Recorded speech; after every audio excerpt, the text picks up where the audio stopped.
Bine v-am găsit, bine v-am regăsit, dragilor din Zodia RAC, oriunde v-ați afla. Iată-ne din nou la o nouă lectură, de data aceasta o lectură portal pentru data de 9 septembrie 2025, o dată care are o conotație foarte importantă din punct de vedere energetic, vibrațional și spiritual. De ce? Avem cifra 9 repetată de 3 ori, o zi de 9, o lună a 9 și un an cu vibrație 9. Așa că tot acest vortex energetic extrem de puternic aduce încheieri karmice, aduce maturitate, aduce înțelepciune și aduce, cel mai important, transformare. Este o ocazie foarte unică pentru toți să curățăm un pic partea asta interioară, spirituală a noastră, să ne deschidem către noi începuturi, către să ne eliberăm de tot ceea ce este toxic, să curățăm tot ceea ce este toxic din viața noastră. Știm foarte bine că septembrie este o lună foarte intensă și eu zice chiar foarte importantă. De ce? Pentru că, în primul rând, că din punct de vedere astrologic avem niște retrogradări ale planetelor personale, da, pe zodii, iar cele două eclipse majore, una pe care tocmai ce am traversat-o, da, cea de eclipsa de totală de luna sângerie, da, din noaptea de 7-8 septembrie, și vom mai avea iar o eclipsă parțială de soare pe data de 21 septembrie, această eclipsă în Fecioară. Toate aceste fenomene cu care vine septembrie activează transformări tare profunde, descoperiri interioare, încheieri necesare pe diverse domenii de activitate ale vieții. Cum vă afectează pe voi, dragilor, din RAC? Pe voi vă afectează pe casa a 7-a. Casa a 7-a care ne vorbește de relațiile voastre, de inamicii voștri, de declarații pe care le fac anumite persoane din viețile voastre, iar dacă cei care poate, nu știu, nu aveți pe nimeni în acest moment, trebuie să vă spun că foarte curând va apărea cineva în viața voastră. Comunicarea se îmbunătățește, deschiderea de noi orizonturi prin explorare spirituală, dragilor din RAC. Sunteți mai focusați pe emoție, pe familie, pe intimitatea voastră, iar recomandarea cu care vine acest portal pentru voi în mod special este acela de a vindeca trecutul emoțional și a-ți proteja spațiul tău interior. Este un foarte bun moment să o faceți. Așa că, dragilor, haideți să vedem ce ne spune tarotul cu această lectură portal, să vedem ce provocări vin pentru dragii mei din RAC, ce eliberați voi, ce învățați, care este darul portalului și care ar fi pașii pe care îi veți urma după trecerea acestui portal. Desigur, această lectură este valabilă și pentru cei care aveți ascendentul, Luna, Venus în Zodia RAC și, desigur,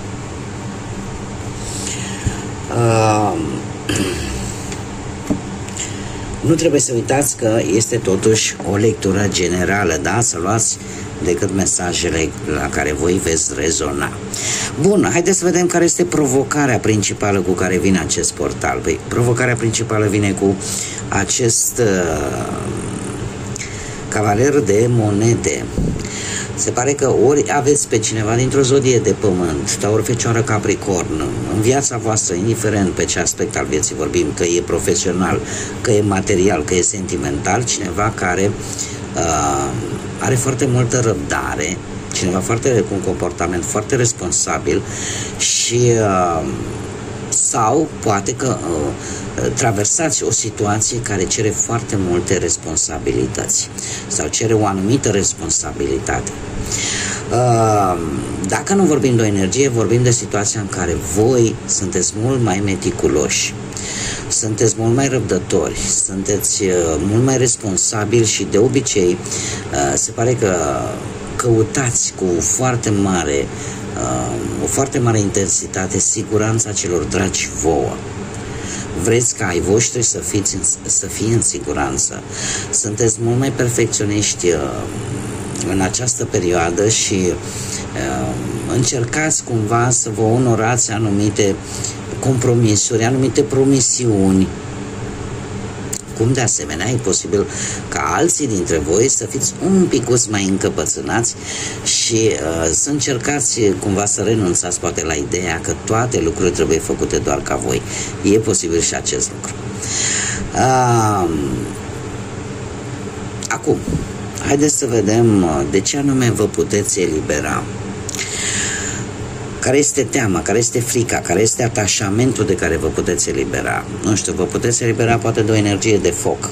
Berbegleu săgetător, cineva care este destul de orgolios, orgolioasă, sau care este o energie destul de dominantă, destul de decisă, este o energie care în permanență vrea să fie acolo pe mijlocul scenei, în lumina reflectoarelor și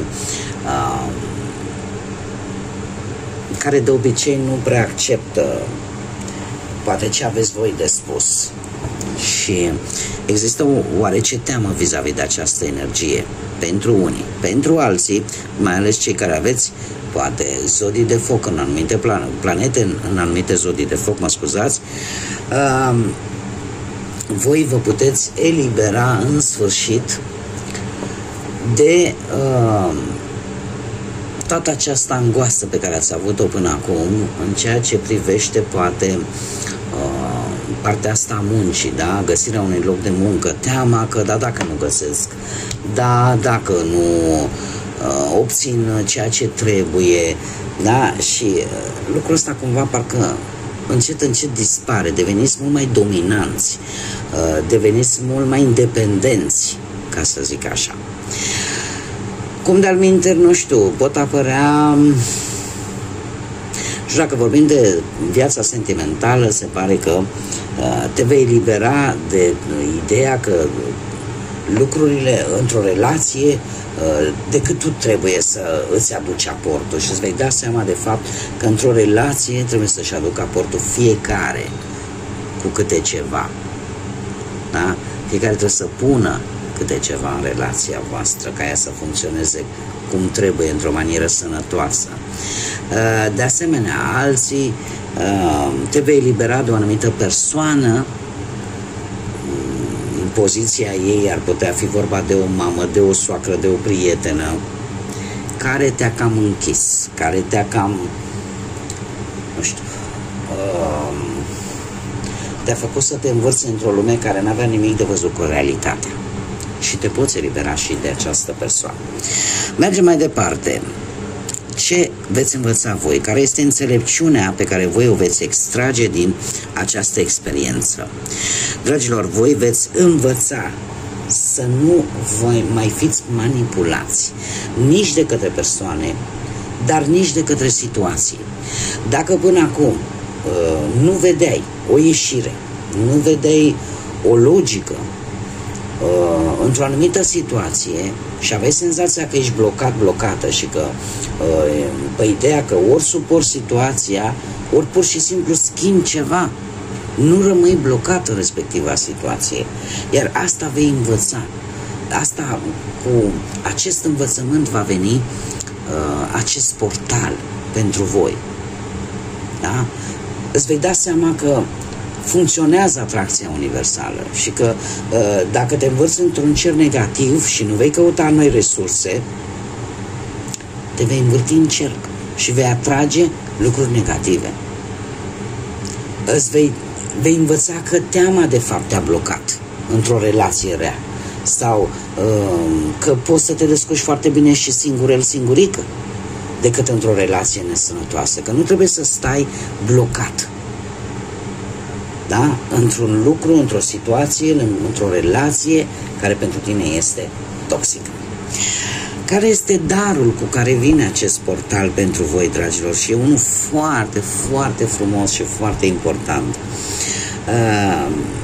Și avem Marele Preot. Este într-adevăr, ne vorbește de zodia Taur, pentru cei care veți rezona, mai ales cei care aveți poate un ascendent în Taur, dar cadoul, darul cu care vine acest portal este, în primul și în primul rând, apropierea de divinitate, apropierea spirituală, de univers, de cine vreți voi, indiferent ce credință aveți. Este acea apropiere care pe voi vă face să vedeți lucrurile într-o altă perspectivă. Este Marele Preot ne vorbește de a face ceea ce este corect, de a găsi acea soluție, dar într-o modalitate care pe tine să te ajute, mai ales din punct de vedere spiritual. Este ca și cum, să zic eu,